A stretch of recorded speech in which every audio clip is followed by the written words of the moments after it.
Russia అధ్యక్షుడు Vladimir Putin భారత్కు వచ్చినప్పుడు ఆయన ప్రయాణించిన విమానాన్ని చూసి యావత్తు ప్రపంచమే ఆశ్చర్యపోయింది. అసలు ఆ విమానం గురించి మీకు తెలుసా? ఆ ఫ్లయింగ్ క్రెమ్లిన్ వెనుక దాగి ఉన్న రహస్యాలు, ఆ విమానం యొక్క అసాధారణ ప్రత్యేకతలేంటో ఒకసారి తెలుసుకునే ప్రయత్నం చేద్దాం. పుతిన్ ఉపయోగించిన విమానం IL-96 300 PUను ప్రత్యేకంగా ఫ్లయింగ్ క్రెమ్లిన్ అని పిలుస్తారు. ఇది కేవలం రవాణా సాధనం ఏం కాదు. రష్యా అధ్యక్షుణ్ణి అన్ని వేళలా సురక్షితంగా విధుల్లో ఉంచే ఒక కమాండ్ సెంటర్ అన్నమాట. 4 ఇంజన్లు కలిగిన ఈ దీర్ఘ శ్రేణి విమానం 11,000 కిలోమీటర్ల దూరాన్ని ఏకధాటిగా ప్రయాణించగలదట.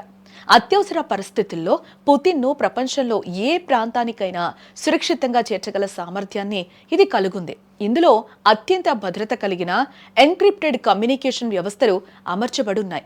సురక్షితమైన ఉపగ్రహ ఛానళ్ల ద్వారా ప్రపంచంలో ఎక్కడి నుంచైనా పుతిన్ పాలనను కొనసాగించవచ్చు. ఏ విమానం యొక్క అత్యంత ఆసక్తికరమైన అంశం దాని భద్రతా వ్యవస్థల గురించి మాట్లాడితే యాంటీ మిసైల్ వ్యవస్థ కోసం చెప్పుకోవాలి.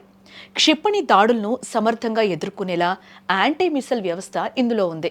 Electronic counter measures, radar jamming technology వంటి అధునాతన రక్షణ వ్యవస్థలు దీన్ని అభేద్యమైన కోటగా కూడా మార్చాయి.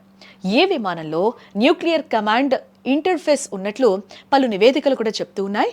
దీని అర్థం పుతిన్ గాల్లో ప్రయాణిస్తున్నప్పటికీ దేశంపై అణుదాడి చేయాల్సి వస్తే ఆ ఆదేశాలను అక్కడి నుంచే జారీ చేయొచ్చు అన్నమాట. ఒక మాటలో చెప్పాలంటే గాల్లో ఒక లగ్జరీ ఇల్లు అని చెప్పాలి. శక్తి, భద్రతతో పాటు ఈ విమానం విలాసవంతమైన కార్యాలయంగా కూడా పనిచేస్తుంది.